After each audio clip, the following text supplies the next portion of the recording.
अस्सलामु अलैकुम वरहमतुल्लाहि वबरकातुहू। खैर से हैं तमाम अहबाब, उम्मीद इंशाअल्लाह बखैर होंगे। और मेरी दुआ यही है कि अल्लाह तबारक व तआला आपको आफियत के साथ में रखे, आपको तरक्यात से नवाजे। अल्लाह ताला आपकी उम्रों में खूब बरकत अता फरमाए, तमाम बीमारियों से अल्लाह तबारक व तआला आपकी हिफाजत फरमाए। मोहतरम हज़रात, आज का जो नुस्खा है वो छोटा सा घर का ही नुस्खा है।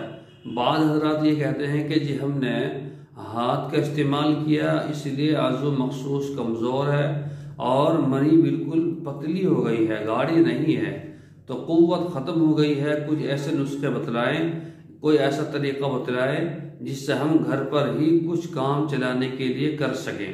तो मैं आपको इस वीडियो के अंदर 2-3 चीज़ें बतलाऊँगा, इंशाअल्लाह आपको बड़ा फ़ायदा होगा। ठीक है, करना क्या है, आपको करना ये है, रात को सोते वक्त 4 छुहारे, जो बड़े वाले छुहारे होते हैं, 4 छुहारे बड़े वाले, ठीक है, गुल्ला छुहारे वो लें और 3 छुहारे छोटे वाले लें। ठीक है, तो ये ले लें और ये 1 गिलास में पानी में इसको पहले धो लें बढ़िया करके। धोने के बाद में आधा गिलास पानी में इसको भिगो दें, आधा गिलास पानी में इसको भिगो दें।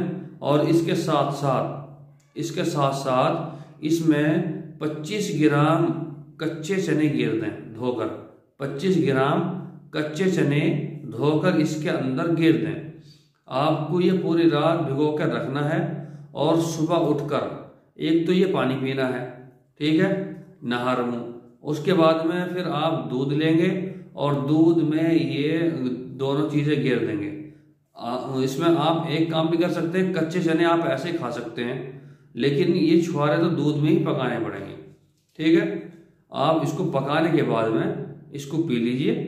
ये कच्चे चने खा लीजिए और इसको जो है इनको भी खा लीजिए, दूध पी लीजिए। आधे किलो या पाव भर, जितना भी 250 ग्राम, जितना भी दूध आपको मैसर हो, इसमें जो है पकाइए और खाइए इसको। ठीक है, एक काम तो ये करना है आपको। दूसरा काम ये करना है कि दोपहर को कम से कम 100 ग्राम अनार के दाने ज़रूर खाएं।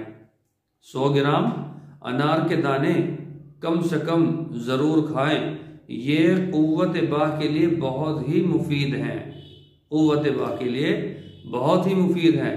इसी तरह से आम की कोपल जो होती है, मुलायम पत्ते जो आते हैं, उनको अगर आप तोड़कर और खुश्क कर लें, यानी कि 25 ग्राम या 50 ग्राम तोड़कर खुश्क कर लें, यानी कि सुखा लें छाँव में।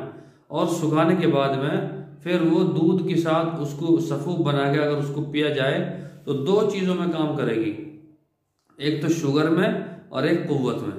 तो ये बहुत ही अच्छी चीज़ें हैं। चौथी चीज़ एक और है कि अगर आप बताशे ले लें,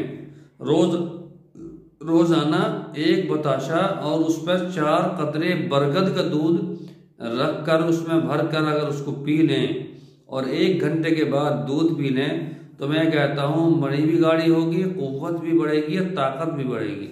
और अगर आप ये चाहते हैं इन सारी चीज़ों से, झंझटों से दूर रहकर मुझे आप ही दवाई भेज दीजिए, तो आप हमारे व्हाट्सएप नंबर पर अपना नाम, पूरा address, pin code number, mobile number वगैरह भेज सकते हैं। इंशाअल्लाह मैं आपको कोरियर के ज़रिए भेज दूँगा। ठीक है, इंशाअल्लाह कल फिर मुलाकात होगी। दुआओं की दरख्वास्त है। अस्सलामु अलैकुम वरहमतुल्लाहि वबरकातुहू।